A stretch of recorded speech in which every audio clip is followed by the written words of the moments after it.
Évangile de Jésus-Christ selon saint Marc. Comme Jésus était dans une maison, sa mère et ses frères arrivent. Restant au dehors, ils le font demander. Beaucoup de gens étaient assis autour de lui, et on lui dit, « Ta mère et tes frères sont là dehors qui te cherchent. » Mais il leur répond, « Qui est ma mère? Qui sont mes frères ?» Et parcourant du regard ceux qui étaient assis en cercle autour de lui, il dit, « Voici ma mère et mes frères, celui qui fait la volonté de Dieu, celui-là est mon frère, ma sœur, ma mère. » On parle beaucoup actuellement dans l'Église des Juifs comme nos frères aînés, et on souligne beaucoup ce qui relève de leur religion en montrant que c'est comme la matrice de ce que le Seigneur Jésus lui-même a vécu et qui est passé aussi jusque dans la liturgie de l'Église, en particulier par les psaumes.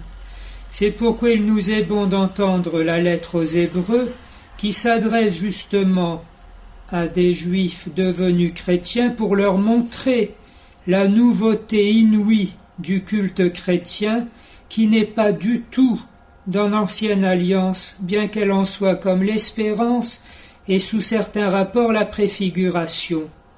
Le culte nouveau n'a plus rien à voir ni avec le temple, ni avec les sacrifices. C'est Jésus, le Fils bien-aimé, qui s'offre à son Père dans l'Esprit Saint. Voici la seule chose qui plaise à Dieu, c'est sa propre vie, son propre amour, la circulation de sa charité infinie. C'est sa vie, c'est sa complaisance. Il n'y a pas d'autre don de Dieu que cela. Il n'y a pas d'autre réponse de religion qui puisse lui plaire que cela encore. C'est de ce mystère inouï que nous avons été d'abord témoins, puis bénéficiaires et même participants, grâce à l'incarnation du Verbe, la venue sur terre de la deuxième personne de la Trinité, envoyée par le Père qui nous a pris en pitié.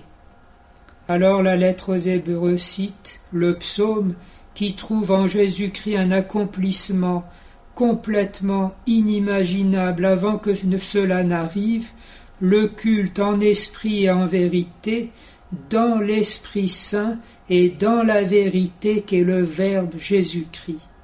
L'Évangile nous propose de voir ensuite comment on peut s'associer à ce culte véritable. C'est d'accueillir en Jésus, comme Jésus, avec lui, par lui, la volonté du Père. Et la première à l'avoir fait, c'est la Vierge Marie. Voici ma mère, celui qui fait la volonté de Dieu. Mais on ne s'arrête pas à la Vierge Marie, et nous sommes aussi nous-mêmes concernés, puisque à notre messe aujourd'hui, en 2013, qu'est-ce qu'on nous propose pour répondre à la première lecture dans la liturgie réformée de Vatican II, le psaume 39, justement celui qui décrypte le mystère du culte rendu par Jésus-Christ à son Père, qui a été vécu, prié par la Vierge Marie, et qui est mis maintenant sur nos lèvres pour entrer dans ce même mystère, en être sanctifiés, nous qui, comme Jésus, n'adorons pas dans des temples faits de la main des hommes, mais nous adorons dans le cœur du Christ, qui est notre temple et notre demeure, notre refuge, la source à laquelle nous venons puiser. Ne perdons jamais de vue ces réalités les plus immenses. Elles sont notre pain quotidien, c'est le cas de le dire.